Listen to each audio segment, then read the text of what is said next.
Hey, I'm Ben from Modern Graham, and today I'm going to do a Modern Graham valuation of AO Corp. So be sure to stick around to hear what I think of this company. So, of course, we have AO Corp is the company name. The ticker is AOS. The current price is 66.49. The sector is industrials, and the industry is industrial products. And over here, actually, first, let's do the balance sheet. So these are the things from the balance sheet that I find most important. We have the total current assets, the total current liabilities, the long-term debt, the total assets, the intangible assets, total liabilities, and the shares outstanding. And all of these things will come into play in the valuation.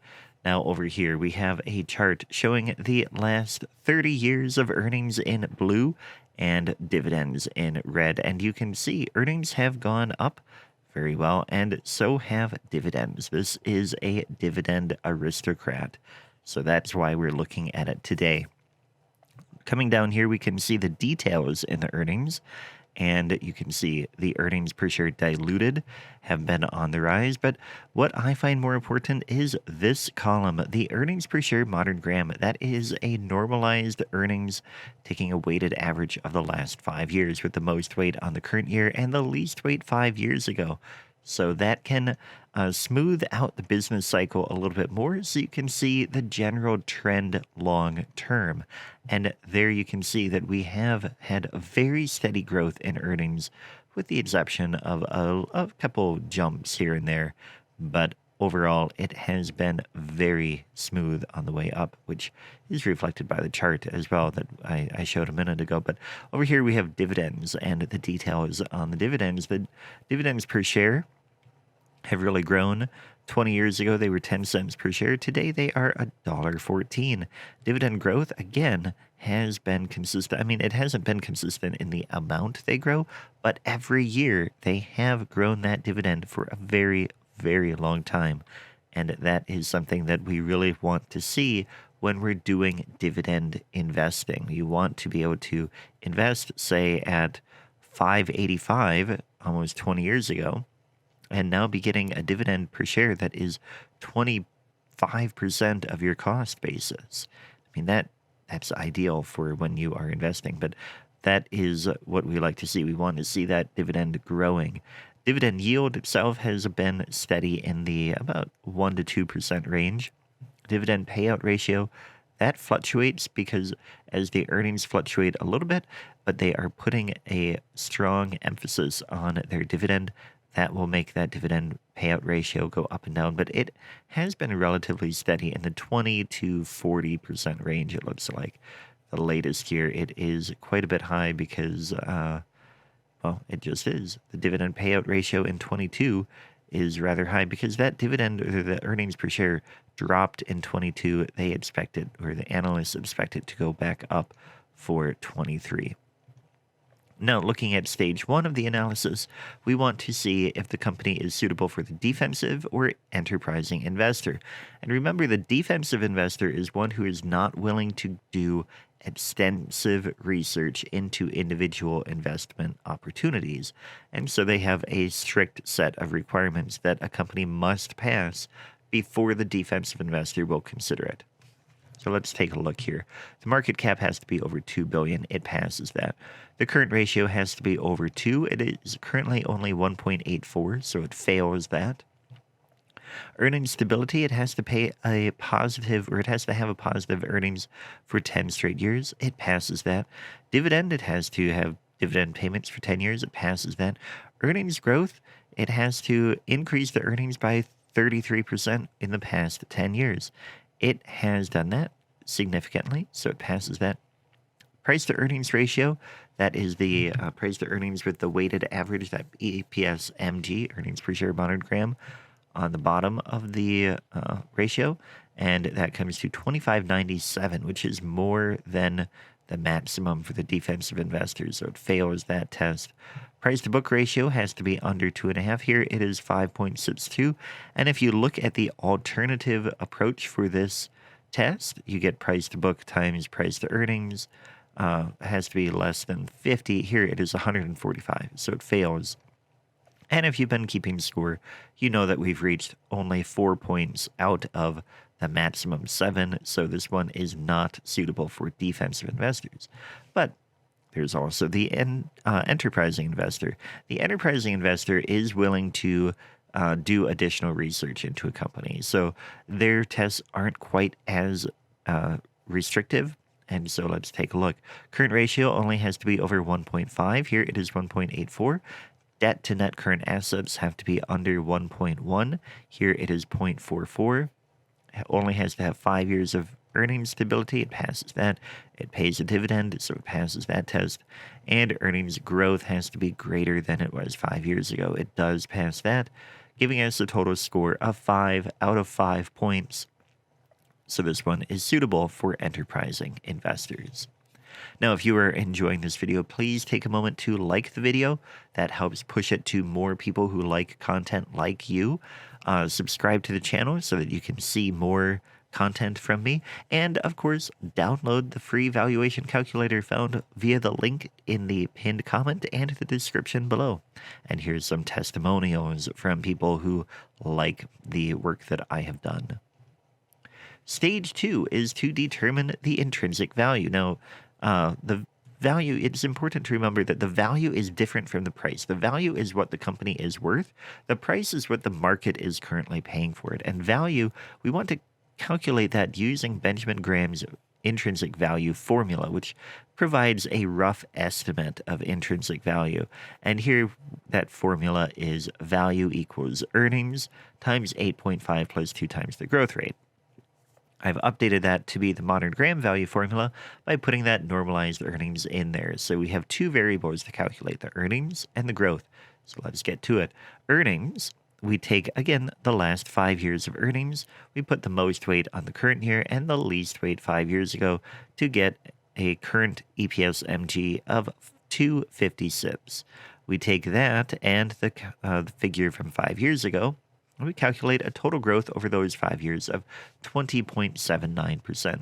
Divide that by 5, and we get an average growth of 4.16%. And then we have a safety margin because we don't want to overestimate growth. It is a key variable in the formula. If it is overestimated, then that value can go way up. And so you want to be extra careful and conservative when you are estimating growth. And so here we have cap at 3.12, which is our growth estimate here.